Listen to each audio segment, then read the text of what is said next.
बिस्मिल्लाहिर्रहमानिर्रहीम। अस्सलाम वालेकुम स्टूडेंट। आज की वीडियो में हम डिस्कस करने के लिए जा रहे हैं शॉर्ट क्वेश्चन चैप्टर नंबर 5 के 5.7, 8, 9, 10, 11, 12, 5.12 तक।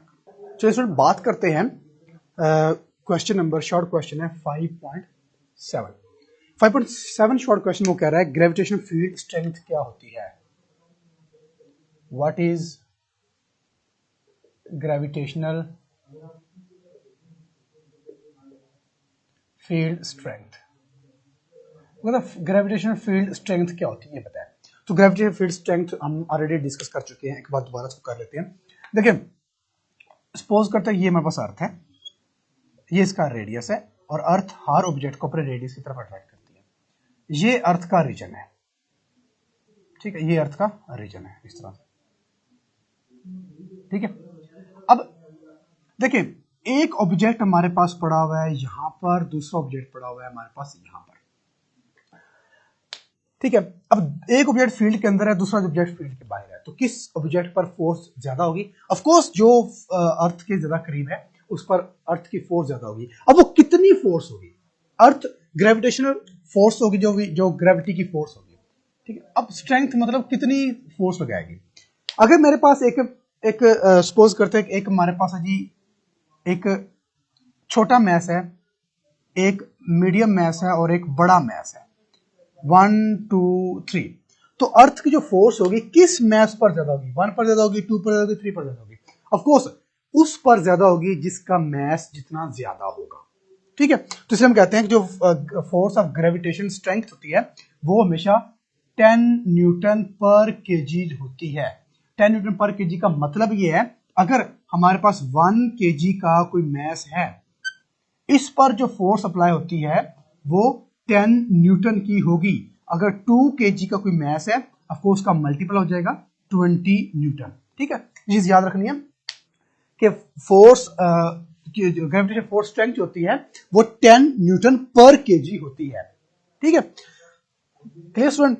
उसके बाद स्टूडेंट हमारे पास है नेक्स्ट क्वेश्चन में पूछ रहा है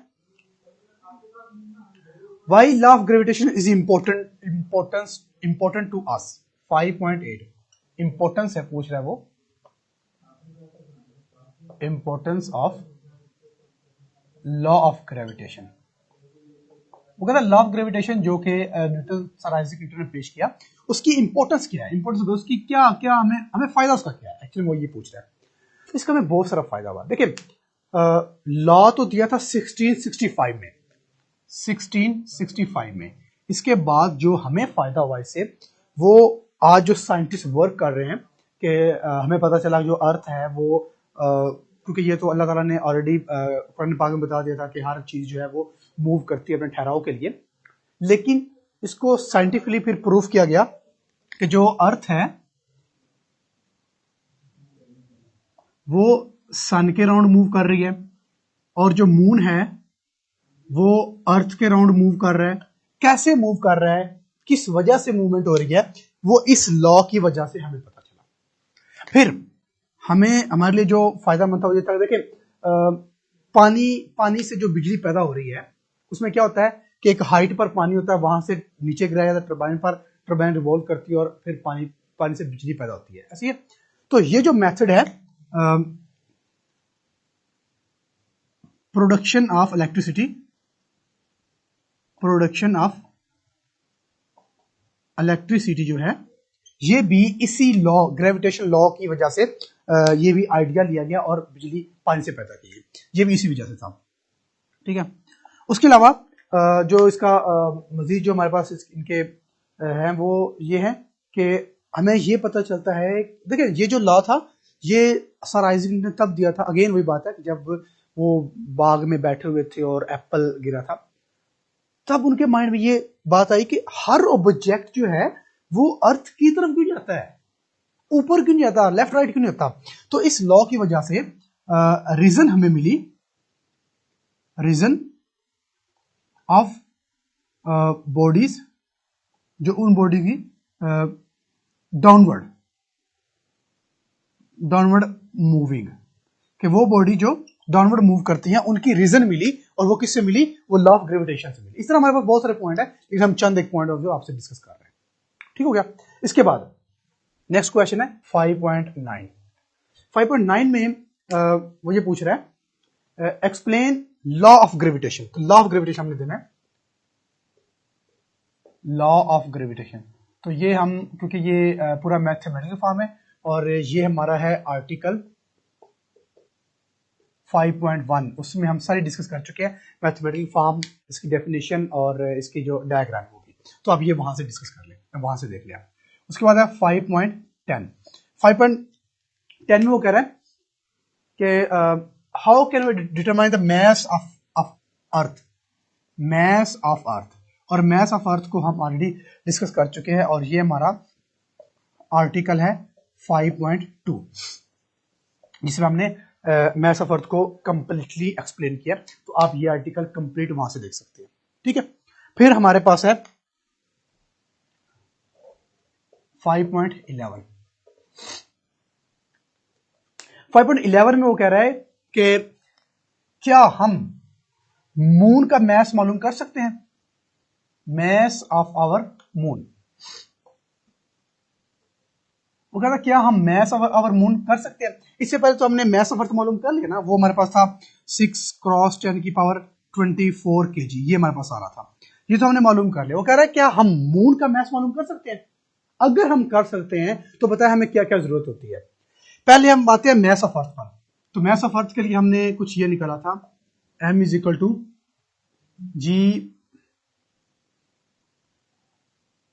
जी multiply by R square divide by capital G, यही था फॉर्मूला हमारे पास। ठीक है। देखिए ये हमारे पास है फार्मूला है जिससे हमने अर्थ का मास मालूम किया। हमने क्या किया, चलिए इसको हम डिवाइड कर लेते हैं। मैं अगर करता हूं अर्थ के लिए और फिर मैं बात करता हूं जी मून के लिए, फार्मूला सेम है, सिर्फ वैल्यू चेंज आएंगे।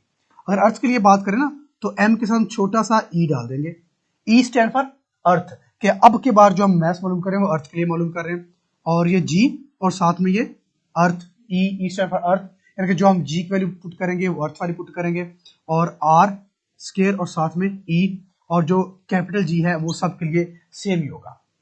मून की अगर हम बात करें तो साथ में हम स्मॉल सा m लिख देंगे, और इसी तरह से gm और साथ में r स्क्वायर m और डिवाइड बाय कैपिटल G। ठीक है। तो इसमें जो हमारे पास g की वैल्यू होती है अर्थ के लिए वो 10 होती है, और जो r रेडियस होता है अर्थ का वो 6400 किलोमीटर होता है, ये हमें पता है। g की वैल्यू दोनों के लिए सेम होगी। अब मून की बात करते हैं, तो मून के लिए सबसे पहले हमें क्या चाहिए, g की वैल्यू, मून की g की वैल्यू जो कि हमारे पास होती है 1.6। ठीक है। और साथ में रेडियस तो वो हमें नहीं पता। तो इसका मतलब ये है कि अगर हमें अर्थ का मास का मून का मास मालूम करना है तो इसके लिए हमें दो चीजें रिक्वायर्ड हैं। पहली,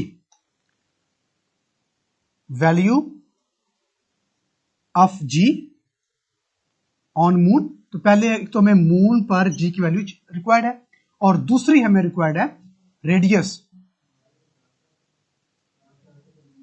रेडियस ऑफ मून। दूसरा हमें मून का रेडियस रिक्वायर्ड है, तब जाकर हम मून का मास मालूम कर सकते हैं। सिंपल हमने वैल्यूज पुट करके सॉल्व करना है, क्योंकि हमें अर्थ के मामले में अर्थ की जी की वैल्यू और अर्थ का रेडियस मालूम था, इसलिए हमने पुट किया और सॉल्व किया।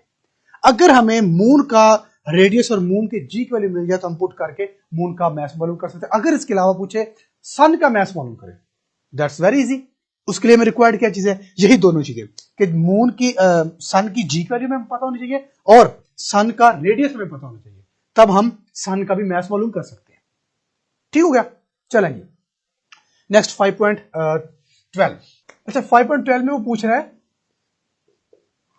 कि जो वैल्यू ऑफ जी है, वैल्यू ऑफ जी वो वेरी करती है विद एल्टीट्यूड वाई, कि हाइट के साथ साथ जी की वैल्यू होती है वो चेंज होती रहती है। क्यों, फार्मूला पर आ जाए, हमने ये पढ़ी हुई है कि g is equal to M g या g m divide by r square, ये हमने वैल्यू पढ़ा हुआ है। ये वैल्यूज अब जब हमारे सरफेस के ऊपर है, और अगर हम हाइट पर बात करें तो G H is equal to M G divide by R plus H का स्क्वायर, तब h साथ में ऐड होता है अगर हम g की वैल्यू हाइट पर बात करें। हम इसकी बात करते हैं। अब देखिए g और r का जो रिलेशन है वो इनवर्सली प्रोपोर्शनल है, ठीक है, ये इनवर्सली प्रोपोर्शनल है। अब इसका मतलब ये है कि r हमारे पास क्या है, r इनफैक्ट हमारे पास डिस्टेंस है, distance from centre of earth, from centre of earth यानी कि रेडियस है, ठीक है।